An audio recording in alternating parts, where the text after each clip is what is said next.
Ayon sa isang article na nabasa ko na isinulat noong 2021, ayon sa pag-aaral ng Bangko Sentral ng Pilipinas, isa sa 100 na Pinoy ay nabibiktima ng mga investment scam at umaabot ito ng nasa 20 billion pesos ang halaga. Nakakagulat ito dahil na rin sa daming nagkalat na information para makaiwas sa mga scam na ito.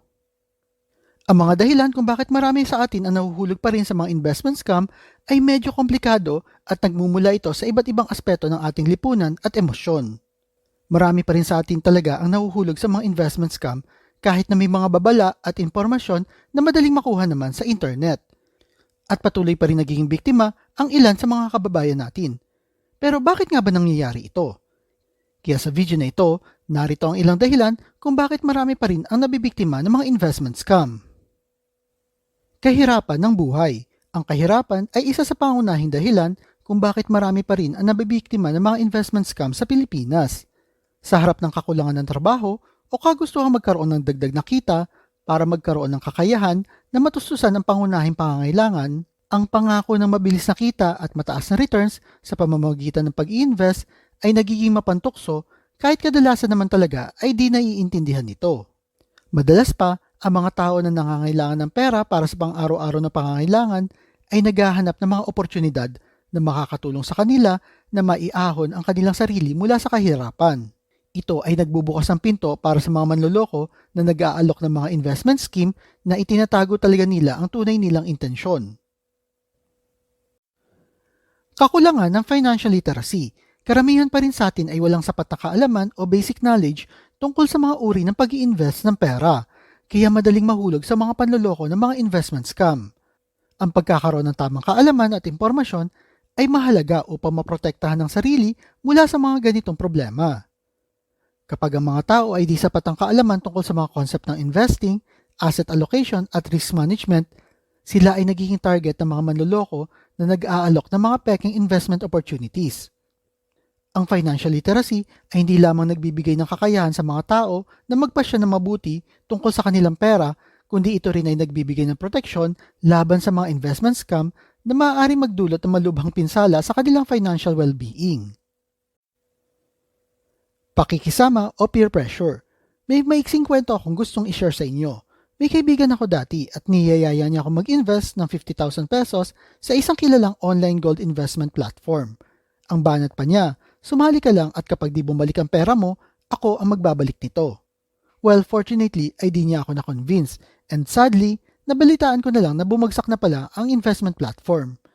Imagine mo na lang kung naniwala ako, then siguro kasamang nawala ang pera ko. Ito ay isang magandang example ng peer pressure. Ang peer pressure o pwede rin nating sabihing pakikisama ay isa sa mga dahilan kung bakit marami ang nabibiktima ng mga investment scam.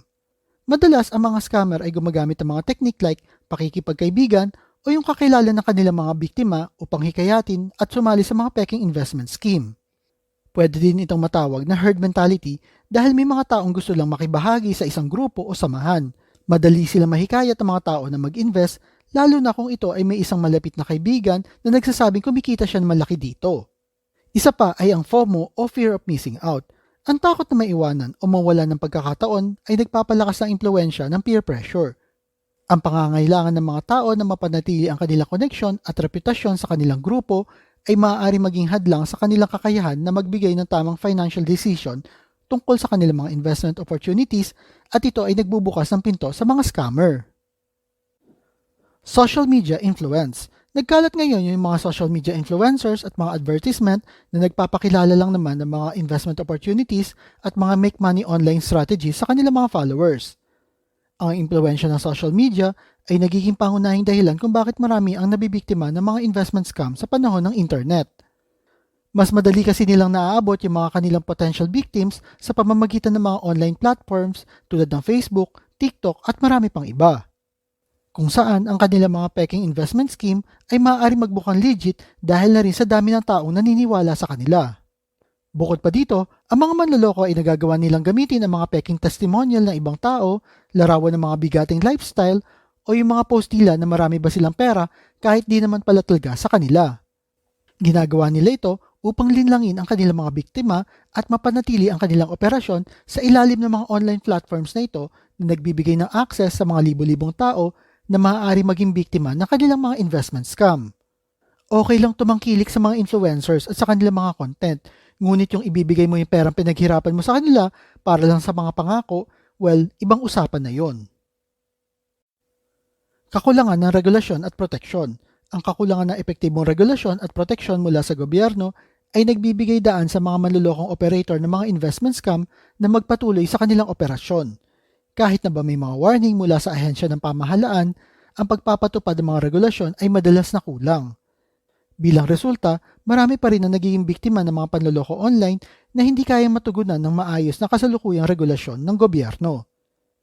Ang kailangan dito ay ang mahigpit na regulasyon mula sa gobyerno, mas malawak na edukasyon sa publiko, at mabisang kooperasyon sa pagitan ng mga lokal at nasyonal na ahensya ng pamahalaan para matugunan ang mga problemang ito. Okay, so nandun na ang mga reason kung bakit marami ang nabibiktima ng mga investment scam. So, ang tanong, paano nga ba naman makakaiwas ang mga tao sa mga investment scam na ito? Narito ang ilang hakbang na pwede niyong isaalang-alang at itanim sa isip niyo. Magkaroon ng sapat na oras para sa financial literacy.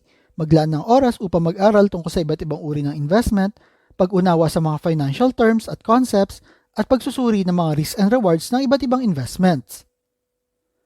Ang pangalawa, kilalanin ng mga red flags. Maging maingat sa mga investment opportunities na nag-aalok ng mataas na ROI o return on investment na tila ba ay sobra-sobra at sa mabilis na panahon. Tandaan na ang yaman ay nabubuo over time at hindi lamang sa loob ng isang buwan. Tukuyin ang mga red flags tulad ng mga peking testimonials, di malinaw na business structure, at kung paano nila mapapalago ang pera mo o pangakong yaman na hindi naman makatotohanan. Ang pangatlo, kontrolin ang iyong emotion. Huwag magpadali sa paggawa ng desisyon. Huwag basta-basta tumakbo sa mga oportunidad dahil lang sa sobrang excited ka. Maging mahinahon at balansehin ang emosyon bago mag-invest. Ang pang-apat, huwag basta magtiwala. Huwag sumali sa mga investment opportunities na walang malinaw na regulasyon o legalidad. Magtiwala lamang sa mga lehitimong institusyon at kumpanya na rehistrado sa ahensya ng pamahalaan tulad ng SEC. I-verify ang background ng mga tao o kumpanya na nag-aalok ng mga investment opportunities at alamin ang kanilang track record at kredibilidad na mag-alok ng mga investments na ito. Siguraduhin na ang anumang kumpanya o individual na nag-aalok ng mga investment opportunities ay registered at nagko-comply sa lahat ng regulasyon sa inyong lugar. Tandaan na mahalaga ang may transparency sa kanilang operasyon. Ang panglima, kontrolin ang impormasyon sa social media. Huwag basta-basta magpadala sa impluensya sa social media na nagbibigay ng peking impormasyon, investment advice o testimonials. Magkaroon ng critical thinking at suriin ang pinagmumulan ng mga impormasyon na ito.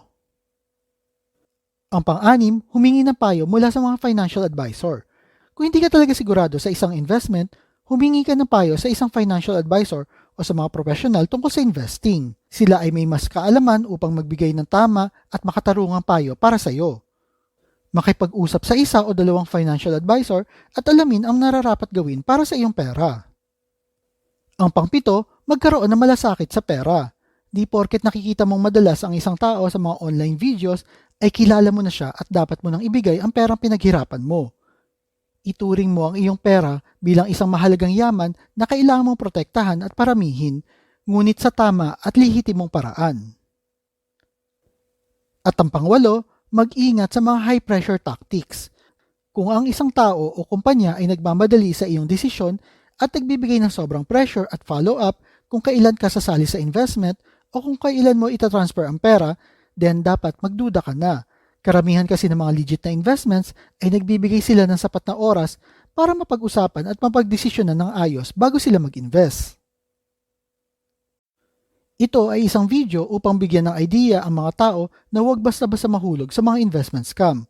Mahalaga na magkaroon ng masusing edukasyon tungkol sa pag-i-invest, personal finance, at kung saan mo dapat ilagay ang pera mo.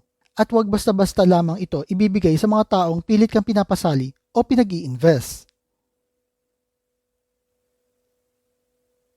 And I hope na intindihan nyo ang ibig kong sabihin sa video na ito. At kung mahilig kayo sa mga videos tungkol sa pera, motivation o business, like and share nyo lang ang video na ito at kita-kita po ulit tayo sa mga susunod na video.